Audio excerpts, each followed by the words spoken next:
ketika musibah terjadi, kata beliau, manusia terbagi menjadi dua golongan. Ada yang berkeluh kesah, ada yang sabar. Orang yang berkeluh kesah mendapatkan dua musibah lagi tambahan. Kehilangan yang dicintai, apa yang dia mau, dan juga kehilangan pahala yang besar. Yang semestinya dia bisa dapatkan karena bersabar. Ia mendapatkan kerugian dan terhalang mendapatkan rahmat. Keimanannya berkurang, kehilangan kesabaran, kehilangan ridho dan syukur, serta ia mendapatkan murka yang menunjukkan kekurangan yang keterlaluan. Umar bin Khattab sempat mengatakan, teman-teman sekalian, siapapun yang tertimpa musibah, kemudian dia terima takdir Allah itu, lalu dia ikhtiar, maka dia akan bahagia. Karena mau tidak mau, musibah itu sudah terjadi. Sementara orang yang tidak menerimanya, dia akan rugi. Dadanya akan sempit, hidupnya akan susah, karena tetap musibah akan datang. Bukan berarti kita kalau bangun tidur sakit, kemudian tiba-tiba sakitnya sembuh dengan keluh kesah. Kenapa ya? Kenapa ya? Tetap aja sama. Nah, tetap aja sama. Maka solusi yang terdekat adalah sabar. Sabar. Sebagian ahli mengadakan penelitian, ternyata orang bersabar itu, dia seperti meredam seluruh otot-otot dan urat-urat sarafnya. Yang tadinya menjadi emosi dan marah, ya, karena ada sesuatu cobaan yang sedang datang, misal barangnya diambil orang, misal dia dihina orang, kan kita jadi emosi ya. Nah sekarang kalau dia redam itu, sebenarnya dia sedang meredam otot-otot dan urat-urat sarafnya, dan itu akan memberikan kesehatan, ya, akan memberikan ketenangan jiwa. Dibandingkan dia ikutin emosi itu, maka akan makin gelisah, susah tidur, susah makan, susah semua. Renungi baik-baik supaya kita jangan keluar dari sabar itu. Adapun orang yang diberikan taufik untuk bersabar ketika mendapatkan musibah-musibah ini, lalu menahan dirinya dari sikap marah, baik ucapan maupun perbuatan, mengharap pahala yang di sisi Allah, dan ia tahu bahwa pahala yang didapatkannya dengan kesabaran itu lebih besar daripada musibah yang diperolehnya. Bahkan musibah itu suatu kenikmatan baginya, karena musibah menjadi jalan untuk meraih apa yang lebih baik dan lebih bermanfaat baginya daripadanya, dari masalah yang sedang dihadapi. Dan berarti ia telah melaksanakan perintah Allah dan meraih pahala. Oleh karena itu Allah subhanahu wa ta'ala berfirman, mubasyiris sabirin, dan sampaikanlah kabar gembira kepada orang-orang yang sabar. Dan sabar jelas harus menghadapi masalah, tapi Allah bilang berita gembira buat mereka, yakni beritakanlah kabar gembira kepada mereka bahwa mereka akan disempurnakan pahala mereka dengan tanpa batas. Orang-orang yang bersabarlah yang mendapatkan berita gembira yang besar dan anugerah yang besar. Kemudian Allah menyifati mereka juga dalam firman-Nya, alladzina idza asabathum musibah, yaitu orang-orang yang apabila ditimpa bagi mereka musibah, yakni segala sesuatu yang menyakitkan hati atau badan atau keduanya, sebagaimana telah disebutkan sebelumnya. Jadi ada saatnya memang. Jangan teman-teman begitu ada musibah, kenapa ya? Maksudnya kenapa ini bukan berkeluh kesah kayak tidak menerima takdir Allah. Tidak, kita terima. Tapi kalau kita bertanya, kenapa bisa terjadi misalnya, tujuannya untuk mencari jalan keluar itu enggak ada masalah. Tapi kalau untuk berkeluh kesah ini yang dilarang, karena pahalanya hilang. Qalu inna lillah, mereka mengucapkan kami milik Allah, yakni hamba-hamba kepunyaan Allah yang diatur menurut perintahnya. Kita tidak memiliki sedikit pun dari jiwa dan harta kita. Jika Allah menguji kita dengan sesuatu darinya, berarti Allah yang paling penyayang di antara para penyayang telah mempergunakan milik dan hartanya. Tidak bisa ada yang menghalanginya. Bahkan merupakan kesempurnaan penghambaan hamba ialah ia tahu bahwa terjadinya bencana itu datangnya dari Allah, Raja yang maha bijaksana, yang lebih penyayang kepada hamba-hambanya daripada dirinya sendiri.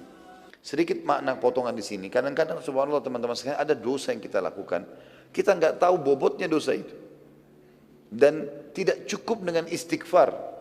Mungkin istighfar kita tidak cukup, maka Allah datangkan cobaan. Ada sebuah hadis menjelaskan, masih itu hadis sahih riwayat Imam Ahmad. Kata Nabi SAW, ada dosa-dosa yang tidak bisa dimaafkan dengan istighfar, tidak cukup. Maka Allah ujikan padanya penyakit. Di sini kata ulama hadis, bisa saja penyakit, bisa saja gangguan orang, bisa saja apa saja. Jadi ternyata Allah tidak mau kita nanti di akhirat disiksa berat dengan dosa itu, maka Allah cobakan dengan cobaan. Sisi yang lain, bisa saja sesuatu yang hilang dari dia, memang lebih baik hilang dari dia. Memang Allah mau itu hilang dari dia.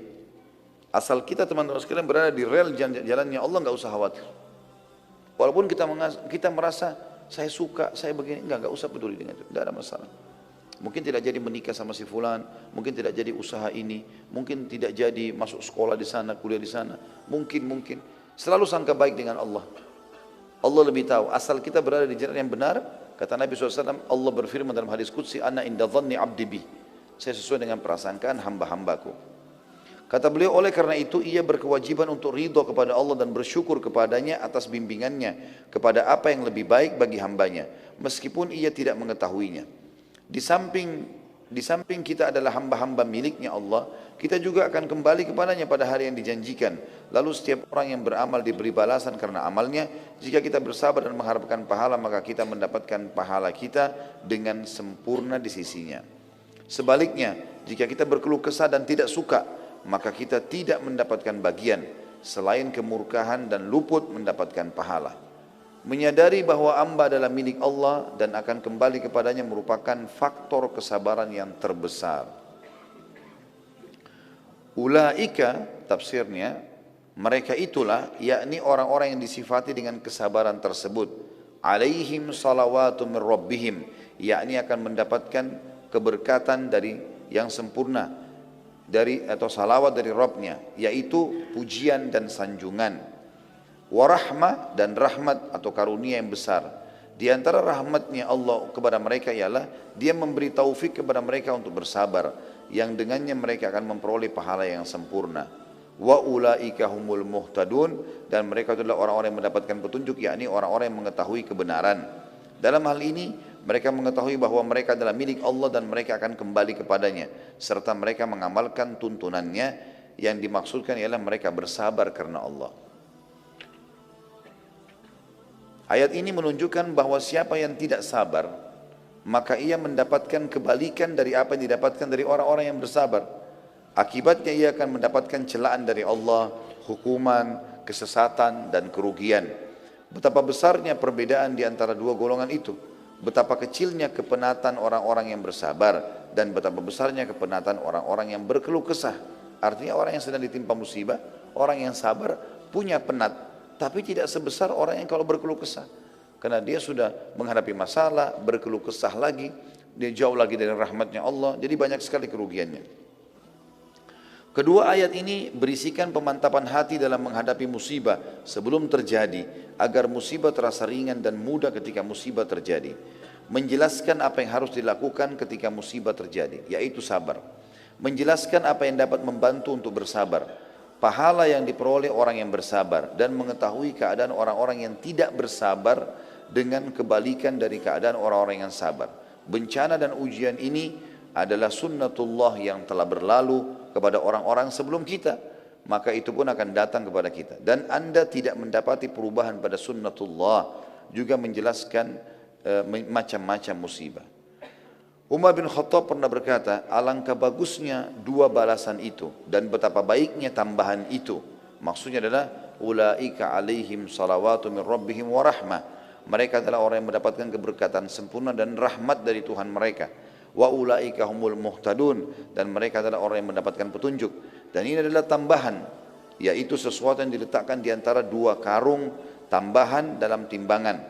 Maksudnya kalaupun ini sudah dapat rahmat, dia sabar, itu sudah solusi terbaik.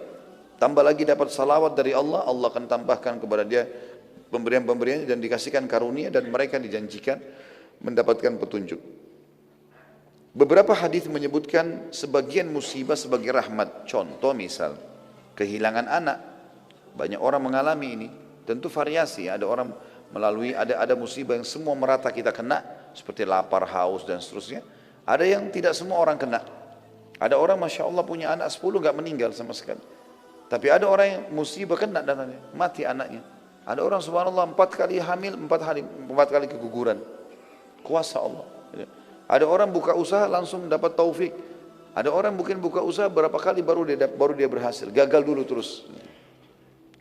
Contoh musibah atau cobaan yang datang teman-teman sekalian, yang sifatnya mungkin tidak umum tapi banyak orang yang mengalaminya. Seperti kehilangan anak. Imam Bukhari membuat bab judul khusus, bab fadl man mata lahu waladun fahtasaba. Bab keutamaan orang yang mati anaknya lalu ia mengharapkan pahala. Maksudnya dia sabar.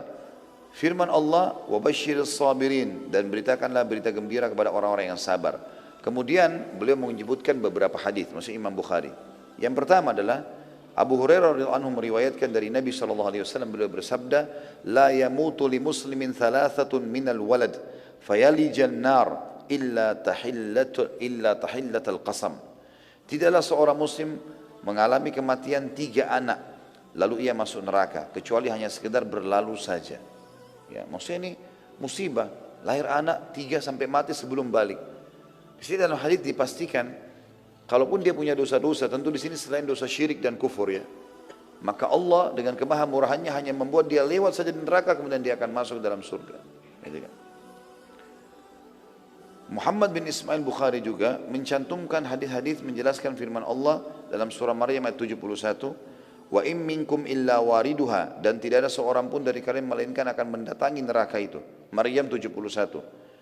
Hadisnya beliau angkat, Abu Hurairah radhiyallahu anhu meriwayatkan Rasulullah SAW bersabda kepada kaum wanita Ansar pada saat menafsirkan ayat ini juga, "La yamutu li ihdakunna thalathatun minal waladi fatahtasibah illa dakhalatil jannah." Faqalat imra'atun minhunna aw ithnaini ya Rasulullah, qala aw ithnain. Tidaklah, kata Nabi SAW ceramah di depan para wanita-wanita muslimah pada saat itu di Madinah dari kaum Ansar, tidaklah salah seorang dari kalian mengalami kematian 3 anak lalu mengharapkan pahala sabar, melainkan pasti masuk surga.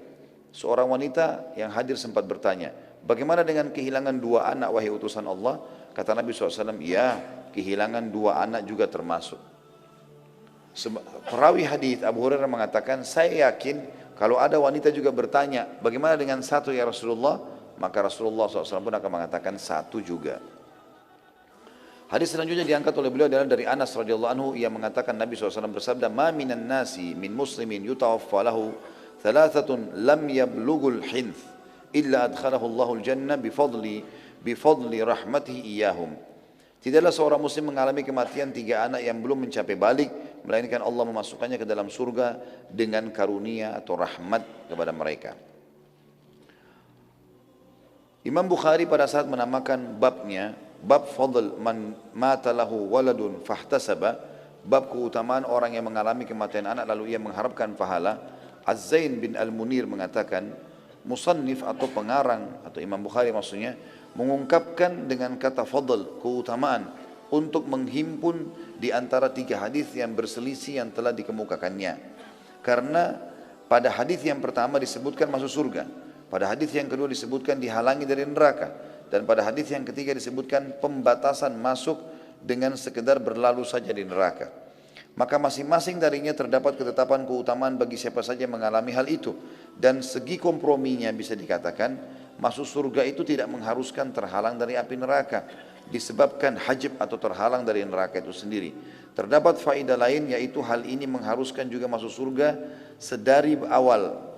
Adapun yang ketiga, maka yang dimaksud dengan al-wurud ya, atau masuk hanya melintas neraka saja, bagaimana pembahasannya akan disebutkan saat ya pembicaraan perkataan illa tahillata qasam, kecuali sekedar berlalu. Orang yang melintas di atasnya ada beberapa macam. Di antara mereka ada yang tidak mendengar desisan neraka. Mereka ada juga orang-orang yang telah ada untuk mereka tetapkan yang baik dari Allah bagi mereka, sebagaimana disebutkan dalam Al-Quran.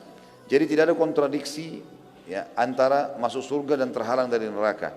Bukhari juga mengungkapkan dengan perkataannya walad atau anak, karena ini mencakup 1 anak atau lebih.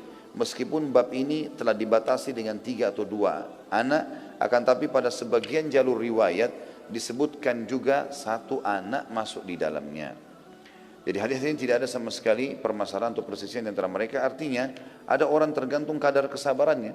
Mungkin dengan sabar maka Allah SWT akan berikan kepada mereka bisa masuk surga langsung karena luar biasa cobaan yang datang dan kadar sabarnya tinggi, atau dia dilewatkan di api neraka karena masih banyak dosanya karena kadar sabarnya juga lebih rendah daripada yang pertama. Dan juga ada orang subhanallah yang sudah langsung diselamatkan dari api neraka oleh anak-anaknya tadi atau dalam musibah yang sedang menimpanya tanpa hisab. Kemudian diangkat oleh beliau Dikatakan juga musannif atau Bukhari mengangkat hadis dari Abu Hurairah secara marfu. Yaqulullahu ta'ala, "Ma li 'abdil mu'min 'indi jazaa'un illa idza kabattu safiyatu min ahli dunya thumma ihtasab illa al-jannah." Allah berfirman dalam hadis qudsi, tidaklah hambaku yang beriman memiliki pahala di sisiku ketika aku wafatkan orang yang dicintainya dari ahli dunia, kemudian ia berharap pahala melainkan surga.